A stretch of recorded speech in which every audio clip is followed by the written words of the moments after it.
Buenas tardes, iglesia. Vamos a iniciar nuevamente con nuestra serie nueva que estamos trayendo acerca de atalayas en los muros. Y vamos a concluir con la introducción. Es una introducción un poquito larga, pero debemos de asentar muy bien las bases para saber de qué vamos a hablar. Y vamos a comenzar con esta escritura. Hechos 8, 31 al 30 y 31. Dice, acudiendo Felipe, le oyó que leía al profeta Isaías y dijo, ¿pero entiendes lo que lees? Él dijo, ¿y cómo podré si alguno no me enseñare? Y rogó a Felipe que se subiese y se sentara con él. Entonces nosotros entendemos muy bien esta historia, ¿no? Nosotros sabemos cómo el Espíritu de Dios, que el Espíritu Santo llama a Felipe y le da una guianza: vete al desierto, júntate a ese carro, y ahí se desarrolla toda la trama, ¿no? Pero el asunto es de que se ocupaba una persona de revelación. Se ocupaba una persona que tuviera revelación en las escrituras, porque viene Felipe y le pregunta, ¿entiendes lo que lees? Entonces por eso también es tan importante en nuestros días que nosotros pudiéramos comprender que se necesita de personas con revelación. Hay muchas personas que no entienden lo que dice la Biblia, entonces no entienden, no lo alcanzan a comprender. Entonces se necesita personas que puedan explicar y que puedan tener revelación para poder enseñar las escrituras. Ahora aquí el eunuco le pide a Felipe que le explicara este mensaje de las escrituras que él no entendía. Tiene que venir a alguien entonces con una cierta revelación de las escrituras. ¿Por qué? Porque muchas personas, cuando no entienden la palabra de revelación de las escrituras, lo más común es que lo dejen a un lado. Lo más común es que renuncien a seguir leyendo o seguir escuchando la palabra de Dios porque no la entienden. Entonces, por eso es tan importante que nosotros consideremos qué tan importante es que seamos gente, que seamos un pueblo de revelación, ¿ok? Para poder nosotros tener, ¿okay?, las maneras de explicar, ¿okay?, la palabra de Dios, el sentido correcto. Ahora, hay que entender esto, ¿no? Porque una cosa es ser profético y otra cosa es ser profeta. Es algo que también vamos nosotros a aprender. ¿Por qué? Vamos a explicar un poquito. Porque ser profético es que aunque un creyente no profetice, tendrá la sensibilidad para entender y recibir todo lo profético e identificar claramente lo que no es profético, o sea, una imitación de lo profético. Entonces hay que entender esto, porque hay personas que dicen, no, es que yo no sé nada de profecía, yo no soy profético. Espérate, es que no entiendes todavía. No entiendes que no tienes que profetizar para ser profético. No tienes que declarar y decir, así dice el Señor. No. O sea, todos nosotros, todo creyente necesita tener esta sensibilidad de discernimiento en lo profético, en la revelación, para entender, para poder recibir y poder discernir de lo falso a lo verdadero. Eso todo lo debemos de tener. Eso es ser profético. Toda gente, todo creyente necesita ser profético. Ahora, ser profeta, que simplemente es alguien que ocupa un llamamiento específico, un llamamiento especial, que ha sido elegido, una selección divina, que es de los 5 ministerios, de los 5 oficinas ministeriales marcadas en el libro de Corintios. Y vamos a mirar esto. Vamos a mirar esto en 1 Corintios capítulo 12, verso 28, donde dice, y aún nos puso Dios en la iglesia. Mire bien, y aún nos puso Dios en la iglesia, porque es Dios el que establece su iglesia, su pueblo. Dice, primeramente apóstoles, luego profetas. Mira, cómo Dios los pone en la iglesia: profetas. Lo tercero, maestros, los que hacen milagros. Después los que sanan, los que ayudan, los que ministran, los que tienen don de lenguas. Entonces, y no solamente aquí el apóstol Pablo habla acerca de que debe de estar en la iglesia porque está puesto por Dios. Ok, dice, aún nos puso Dios en la iglesia, y habla de lo profético. Esto también lo podemos encontrar en Efesios capítulo 4, verso 11. Y él mismo constituyó a unos apóstoles, a otros profetas. Mira cómo el Señor los estableció, los constituyó, los delegó. Profetas, a otros evangelistas, a otros pastores y maestros. Entonces es algo muy interesante, que lo que nosotros podemos aprender de esto, porque debemos de saber y creer firmemente que Dios tiene que levantar esta generación, que pueda aprender, entender, digamos, ser enseñada, ser discipulada, como estar en una escuela, pues en lo profético, que podamos despertar al discernimiento espiritual para conectarnos con Dios en la revelación de las cosas que están sucediendo y de las cosas que van a suceder. No solamente estoy hablando de un nivel mundial, ciudad, país, no, estoy hablando acerca también de las personas. Hay que entender que también necesitamos tener revelación en las personas en sí. Hay personas que quisieran saber, están confundidas y quisieran saber el destino, quisieran saber lo que Dios piensa y quiere de ellos. Para eso necesitamos nosotros despertar a lo profético. Ejemplo, si recordamos a José, ¿no? Conocido como José el soñador.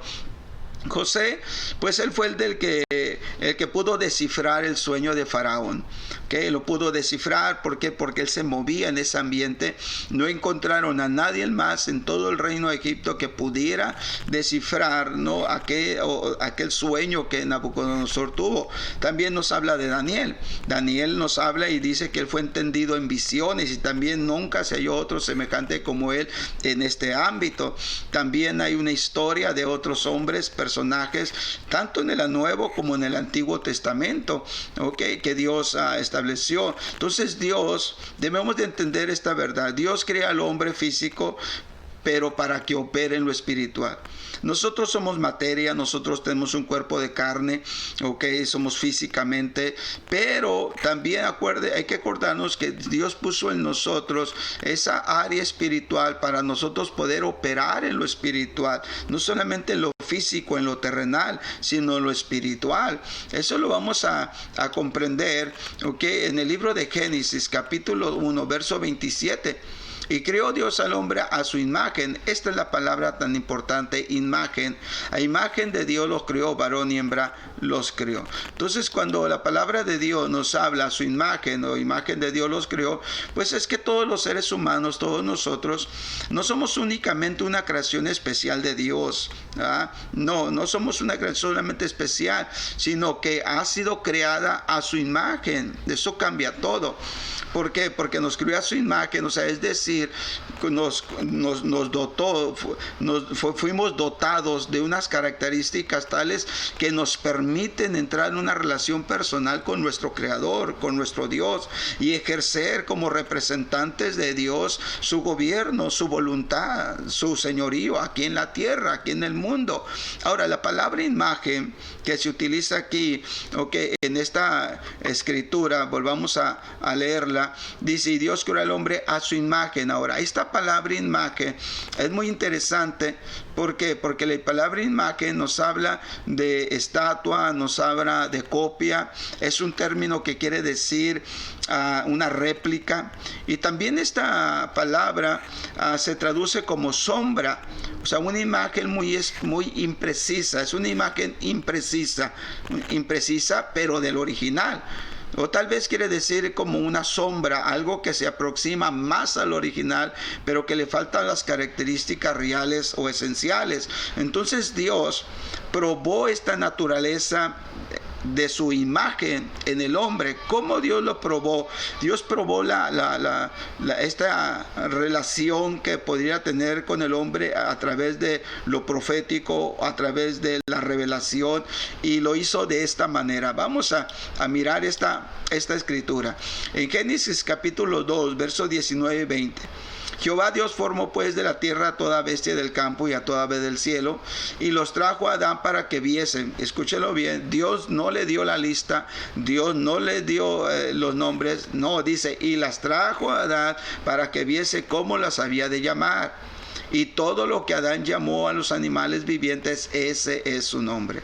Y puso Adán nombre a toda la bestia y ave de los cielos y a todo el ganado del campo, mas para Adán no se halló ayuda idónea. Entonces nosotros podemos darnos cuenta, pues, cómo Dios prueba a Adán en esta dimensión sobrenatural, en esta dimensión de revelación, en esta dimensión profética que tenía que ver Adán. Por eso dice, y trajo a Adán para que viese. Entonces Adán tenía que ver, tenía que tener una visión clara, tenía que tener una revelación de todos los animales para que viese cómo les habría de llamar. Entonces Dios nos dotó con eso a todo ser humano. Como creyentes somos activados por el Espíritu Santo, porque el Espíritu Santo lo escudriña todo, aún lo profundo de Dios. El Señor lo prometió desde el inicio, cuando Él habló acerca de la venida del Espíritu Santo. Él dijo que Él nos iba a revelar, nos iba a mostrar todas las cosas, que nos iba a guiar a toda verdad, y también nos iba a dar a conocer las cosas que habrían de venir. Esto es del Espíritu Santo en nuestras vidas. Entonces somos generación profética, somos generación de revelación. Así es como debemos de andar y vivir. Es interesante que cada nombre entonces de los animales tenga que ver con su naturaleza. Cuando tú miras algún animal en la selva, en el campo, cuando tú miras un animal, ¿no?, en la televisión o en el zoológico, resulta que es algo interesante que cada animal está basado su nombre en su propia naturaleza y estructura física. Porque Adán tenía que tener esta revelación. Alguien tenía que tener la revelación de todas las características de los animales, y fue lo que Dios hizo en Adán. Pero Adán, ¿qué sucedió con Adán? Adán perdió la conexión, ¿no? Y ya no pudo operar en ello. Eso es lo que ha sucedido en estos tiempos. Porque vamos a mirar esta escritura. En Génesis capítulo 3, verso 24, dice: echó pues fuera al hombre, y puso al oriente del huerto del Edén querubines y una espada encendida que se revolvía por todos lados para guardar el camino del árbol de la vida. Entonces, ¿qué es lo que pasa? ¿Qué es lo que está sucediendo aquí? Bueno, en primer lugar debemos entender que Edén, más que un territorio, era una atmósfera. Una atmósfera donde se conectaba lo celestial con lo terrenal. Edén no solamente era un lugar literal, físico, no, indicaba una relación que el hombre tenía con Dios. Indicaba un lugar que Dios mismo bajaba, hablaba con el hombre, tenía una relación con él, y donde el hombre sabía el corazón de su Creador, sabía el corazón de Dios. Entonces Dios estableció un lugar. Dios estableció un sitio en la tierra donde su presencia puede venir y descender del cielo y tocar. Por lo tanto, era una puerta abierta del cielo. Entonces es interesante porque, escúchelo bien, el Señor Jesucristo dijo: donde hay 2 o 3 congregados en mi nombre, ahí estoy yo en medio de ellos. Entonces también la iglesia debe de ser un Edén. La iglesia debe de ser un lugar donde se desata una atmósfera y donde lo divino se conecta con lo natural, con lo terrenal. Es una puerta abierta al cielo, ¿ok?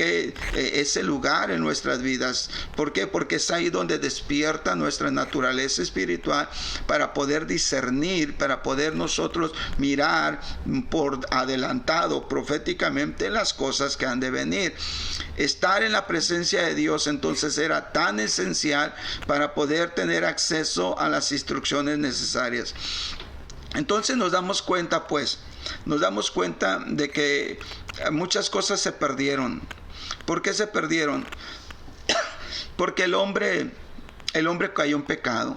Entonces, estar en la presencia de Dios era esencial para ellos, para poder tener acceso a las instrucciones necesarias. Entonces, cuando nosotros descuidamos nuestra vida, nuestra relación con Dios, nuestro nivel espiritual, también perdemos las instrucciones de Dios para nuestras vidas y no entendemos. Estamos en la vida confundidos, estamos en la vida sin rumbo, sin dirección, porque no sabemos qué es lo que Dios tiene para nosotros, mucho menos en las cosas por venir.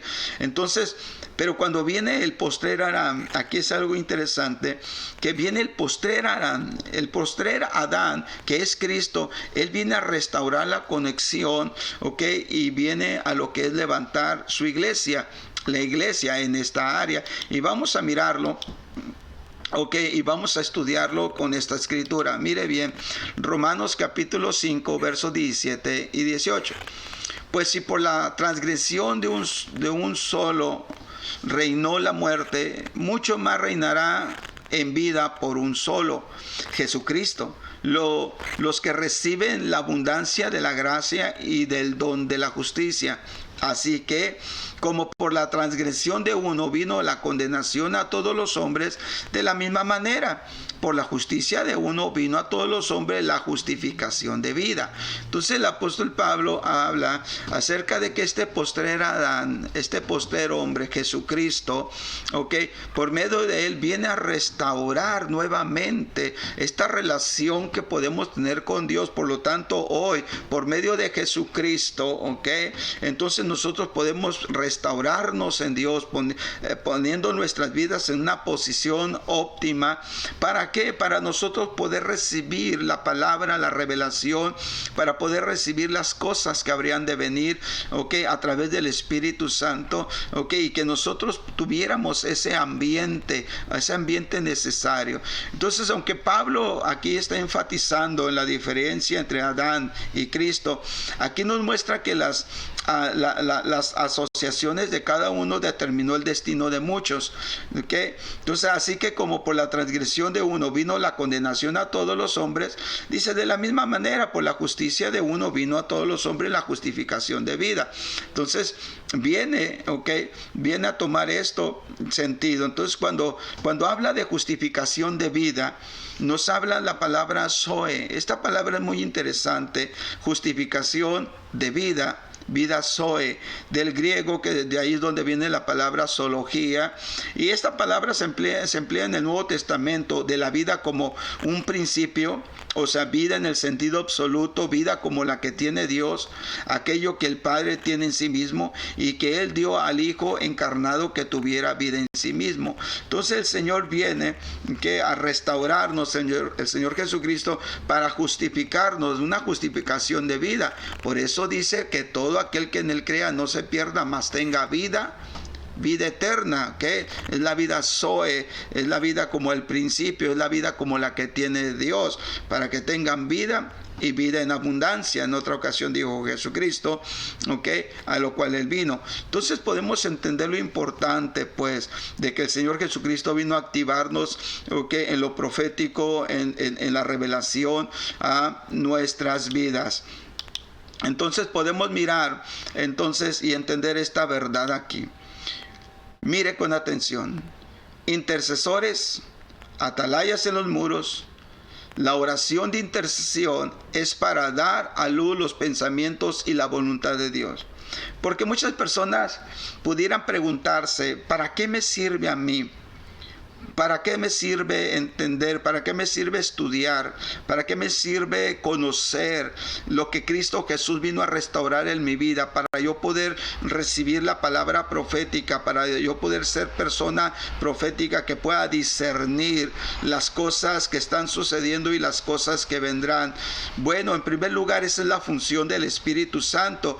Pero a mí, ¿para qué me sirve? Bueno, está aquí. Es para que la oración de intercesión es para dar a luz, para que dé a luz los pensamientos y la voluntad de Dios.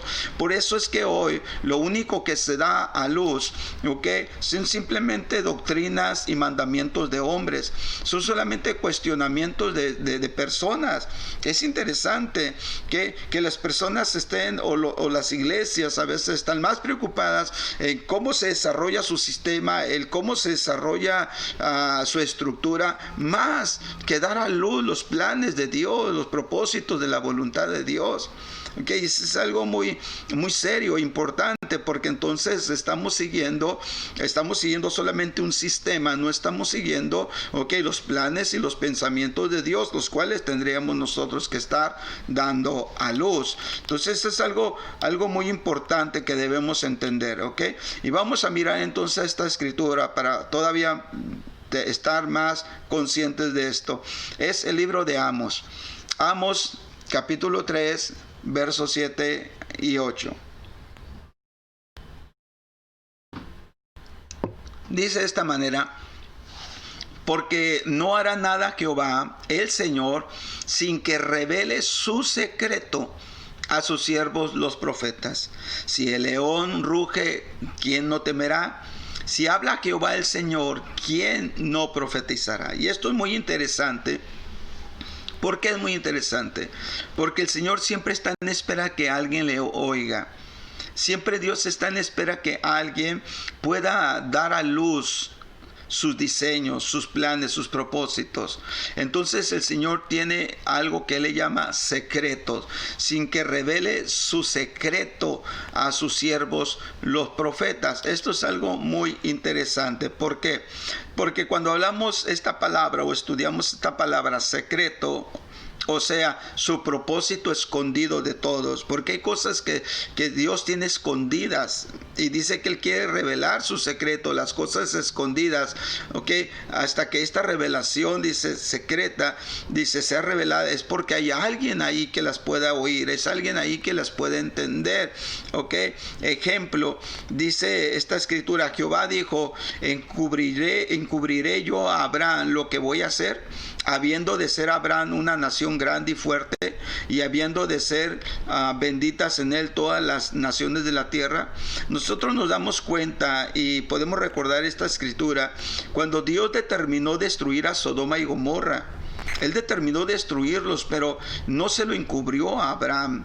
Al contrario, Él dijo que se lo iba a dar a conocer. ¿Por qué? Porque Abraham tenía un destino profético. Abraham tenía un destino marcado, para todas sus generaciones, y que de él iban a salir reyes, gobernantes y naciones. Entonces había algo profético en él, y el Señor dice: ¿cómo le voy a encubrir yo a alguien que tenga llamado o esta visión profética como Abraham?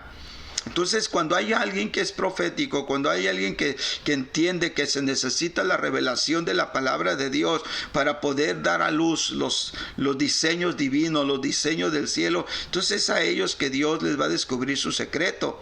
Entonces la palabra que se utiliza, por eso dice sin que revele su secreto. La palabra revele o revelación que se utiliza aquí, esta palabra es muy interesante. ¿Por qué? Porque la palabra revele es la palabra galá. Esta palabra galá del hebreo significa descubrir, develar, abrir, mostrar abiertamente, desnudar, exponer, salir al auxilio o marcharse. Entonces, en esta referencia, Galá tiene que ver con la develación, exposición, revelación, descubrimiento y apertura de los planes secretos del Señor a los profetas, quienes son sus siervos. Entonces, el Señor está listo para poder dar una revelación, para poder traer una palabra. El problema es si nosotros lo estamos. Dios está listo, tiene muchos secretos el Señor que marcarnos, que hablarnos, pero ¿quién está listo? Ahora entiende usted esta palabra que vamos a mirar en Jeremías capítulo 23, verso 18. Porque ¿quién estuvo en el secreto de Jehová y vio y oyó su palabra? ¿Quién estuvo atento a su palabra y la oyó?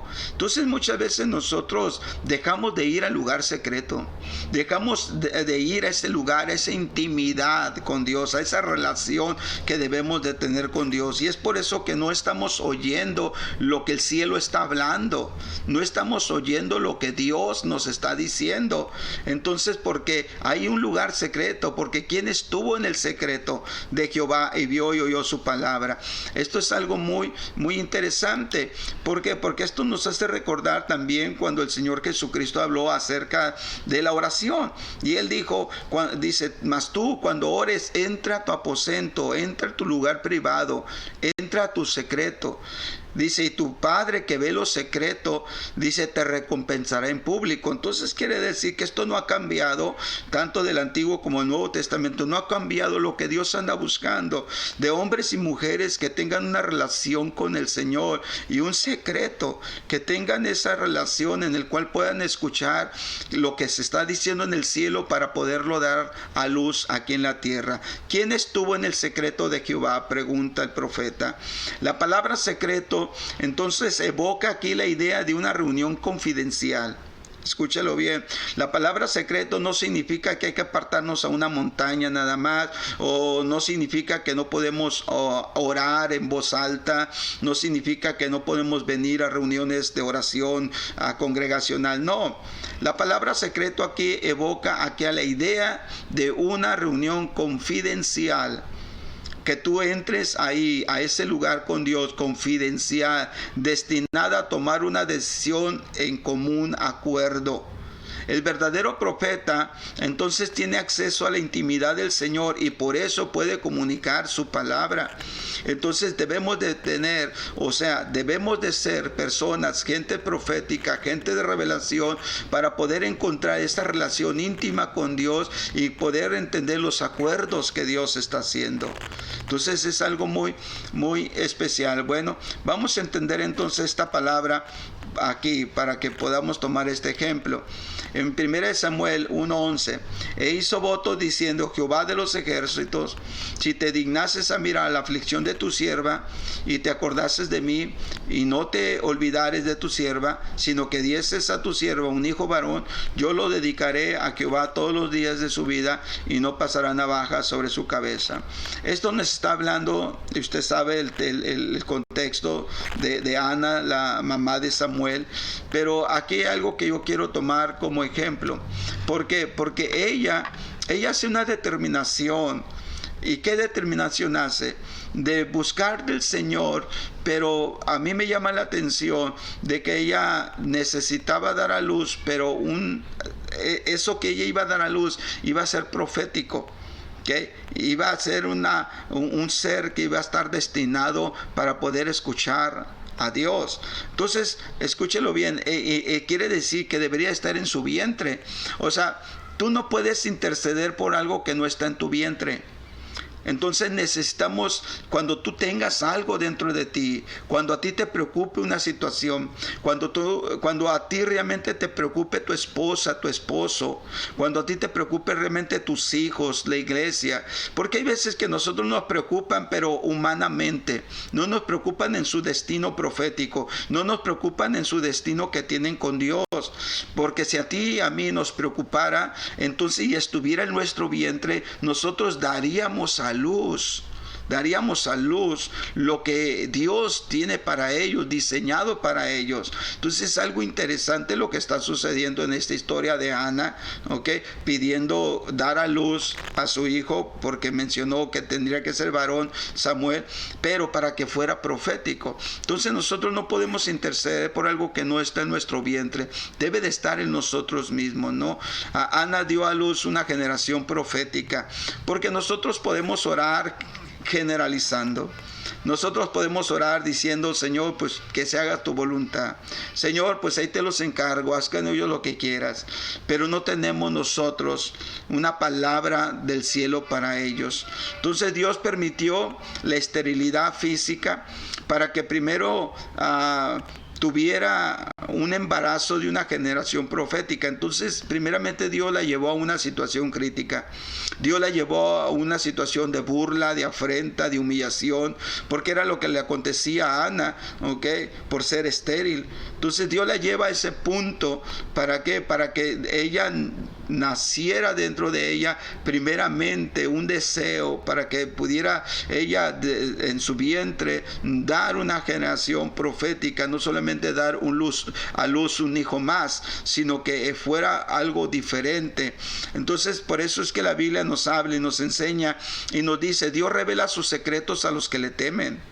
Dios revela sus secretos a aquellos que le temen. Esto es algo muy, muy interesante. Entonces, un secreto se revela a alguien que sepa guardarlo, ¿ok? Esto es algo muy interesante. Dios te une con gente, ¿ok?, de que pueda discernir y hablar su palabra.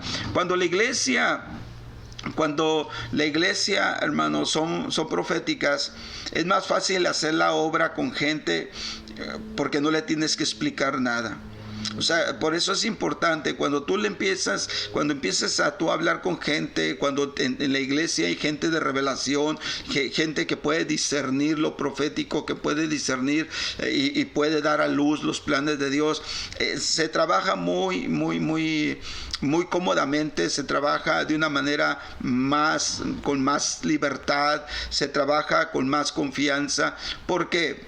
Porque no tienes que explicar nada, porque ellos lo alcanzan a discernir, lo alcanzan a entender. Pero cuando no hay una iglesia, un pueblo que tenga revelación, que no esté metida en lo profético, siempre hay una discusión. ¿Y por qué esto? ¿Por qué aquello? ¿Y por qué así? Y a ver, explíqueme, y no le entendí. Siempre surgen todo ese tipo de cuestionamientos. Entonces vamos a entender aquí un ejemplo de esto que estoy hablando, ¿ok? Y dice así en Génesis 6:22. Y lo hizo así Noé, hizo conforme todo lo que Dios le mandó. Entonces Dios viene y le pone un diseño en el corazón, en la mente a Noé. Noé simplemente recibe la visión, recibe el plan, recibe el diseño. Él no cuestionó. Él no dijo por qué, cómo. Él no dijo por qué tiene que ser así, por qué tiene que tener estas medidas el arca, por qué no se lo dan a otro, por qué tiene que ser esa anchura, esa altura, por qué solamente tiene que tener una ventana, por qué no 2 puertas. No, solamente Dios le pone la visión, ¿ok?, a Noé.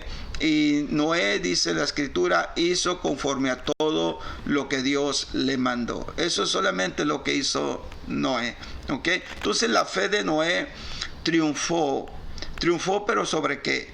La fe de Noé triunfó sobre su propio razonamiento, sobre su propia lógica. La fe de Noé, ¿ok? Armar un edificio tan grande como nunca antes se había visto en la historia y proporcionar comida para las criaturas que iban a abordarlas, iba a requerir de él, de mucha dedicación, de mucho trabajo, de muchos gastos, pero él no cuestionó a Dios. Él solamente recibió la revelación, recibió el diseño de Dios y lo hizo, y Dios le proporcionó todos los recursos, todo lo que él iba a necesitar. Entonces, por eso dice, y lo hizo así Noé, hizo conforme a todo lo que Dios le mandó. Entonces, muchas veces nosotros, cuando no tenemos esa palabra o esa revelación, que no estamos nosotros conectados con la palabra profética o la palabra de revelación, muchas veces nosotros le quitamos o le ponemos a las cosas, ¿no? Entonces es algo interesante. Habiendo empezado a construir, él no dejó nada inconcluso, no lo dejó hasta que lo hubo terminado, ¿ok? Entonces es algo muy interesante, porque aún se habló de él desde antes de que él existiera. Se habló una palabra muy interesante sobre Noé, y vamos a mirarla aquí. Dice en Génesis 5:28-29, vino Lemec.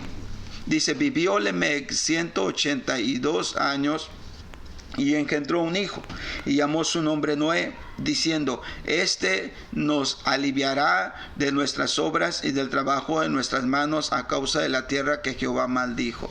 Es interesante porque él ya nació con un diseño profético, él ya nació con un destino establecido por Dios. Entonces algo muy interesante, ¿ok? Quiere decir de que nosotros también debemos darnos cuenta que nuestros hijos nacieron con un destino profético. Nuestros hijos nacieron con un destino planificado ya por Dios. Noé transportó el arca, todo lo que necesitó, toda la semilla que necesitó para todos los animales que iban a subir. Y aparte de eso, no solamente eso, sino que a través de Noé viene la simiente del Mesías, viene la simiente de Jesucristo. Entonces había más gente en la Torre de Babel, que era un monumento a la voluntad humana. Había más gente, pero Noé fue el que respondió, ¿ok? Entonces, ¿qué es lo que nos enseña? Nosotros necesitamos aprender a juntarnos con gente que hable nuestro mismo lenguaje. ¿Por qué?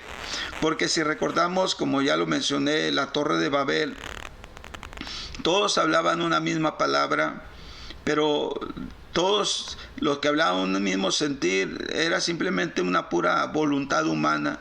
No tenía nada con Dios. Entonces quiere decir de que nosotros debemos aprender a juntarnos con gente que hable nuestro lenguaje. O sea que, porque cuando se divide la Torre de Babel y cada grupo se separa según su idioma, okay, se juntaban con aquellos que se entendían. Entonces muchas veces nosotros no nos entendemos, con gente que no es profética, con gente que no tiene revelación, con gente que no ve por delante, con gente que no tiene algo planificado. La gente no mira como tú miras cuando tú tienes una verdad de Dios en tu vida. Entonces los hombres proféticos de Dios se desarrollan en el desierto de las pruebas, ahí, y es algo muy interesante que nosotros debemos entender. ¿Ok? Vamos a mirar esto rápidamente. En Génesis capítulo 45, verso 5. Ahora pues, no os entristezcáis ni os pese haberme vendido acá, porque para preservación de vida me envió Dios delante de vosotros. Nosotros estudiamos o hemos oído la vida de José. La vida de José, que nos habla acerca de todas las cosas que Dios tenía planeadas para él. Pero las tenía planeadas, pero resulta que en su generación, resulta que en su gente, en su propia familia, no le creían. Entonces, como no le creían, entonces, ¿qué es lo que él pasó? Pasó desiertos, lo vendieron como esclavo, lo acusaron injustamente, lo metieron a la cárcel, lo olvidaron ahí por un tiempo. Entonces, las personas que a veces que van a desarrollar a lo profético, muchas veces aprenden en los peores escenarios, ¿no? Siempre la lógica pelea contra la revelación. Siempre dice, es que esto no es lógico, es que esto sí se puede, esto no se puede. Y siempre la lógica pelea con la revelación. Es algo que debemos de entender. En la revelación tú no operas con la voluntad humana. Escúchelo bien. Cuando usted es una persona de revelación, entonces en la revelación usted no empieza a operar en la voluntad humana. Usted empieza a operar conforme el cielo. Es más fácil trabajar con gente, que tenga revelación, que gente que solamente le saque lo lógico a todo. Es algo que debemos entender. Y quiero ir terminando aquí, y así terminamos la introducción. Lucas 11:1 dice: aconteció que estaba Jesús orando en un lugar, y cuando terminó, uno de sus discípulos le dijo: Señor, enséñanos a orar, como también Juan enseñó a sus discípulos. Entonces ellos no fueron al templo. Ellos fueron con alguien que tenía revelación. En el templo se les enseñaba a orar. En el templo se les enseñaba los salmos, los cánticos y cosas semejantes, ¿no? Para hacer oraciones, plegarias. Pero aquí vienen los discípulos y le dicen al Señor: enséñanos a orar. ¿Okay? Enséñanos a orar, dice, como también Juan enseñó a sus discípulos. ¿Por qué? Porque ellos fueron con alguien que tenía revelación. Ellos fueron con alguien que tocaba el corazón de Dios y que hacía cambios, que provocaba cambios, que seguía propósitos eternos, que seguía una agenda, la agenda de Dios, porque lo escucharon muchas veces decir: yo no hablo ni hago las cosas por mi propia cuenta, según oigo el Padre, así hago. Entonces ellos querían esa agenda y se querían tener esa manera de cómo hacer las cosas, ¿no? Entonces podemos entender esta manera manera. Ok, vamos a mirar esta escritura, finalizamos aquí. Y le dijo: cuando ores, decid: Padre nuestro que está en los cielos, santificado sea tu nombre. Y mire cómo dice: venga tu reino, hágase tu voluntad como en el cielo, así también en la tierra. El pan nuestro de cada día, dánoslo hoy. Perdónanos nuestros pecados, porque también nosotros perdonamos a todos los que nos deben, y no nos metas en tentación, mas líbranos del mal. Entonces quiere decir que atalayas en los muros es una declaración, declara las noticias que nadie sabe. Cuando tú eres una atalaya, cuando tú eres una persona de revelación, cuando tú eres una persona profética, vas a dar las noticias que nadie sabe, vas a empezar a traer el mensaje del cielo y lo vas a empezar a traer aquí a la tierra. Eso es algo muy interesante. Por eso dice: hágase tu voluntad como en el cielo, así también en la tierra. Y es algo que nosotros necesitamos entender. ¿Okay? Bueno, entonces dejamos las cosas aquí, ¿okay? Y esto simplemente es la introducción al tema que vamos a tener. Son alrededor de 20 capítulos, y esto solamente aquí terminando la introducción para poner una plataforma de qué se trata, qué es lo que vamos a mirar, ¿okay? Y qué es lo que Dios nos va a guiar. Así que pues compártalo y esté al pendiente, porque muy pronto tendremos nosotros, el inicio del primer capítulo. Bendiciones, y espero que le haya ayudado.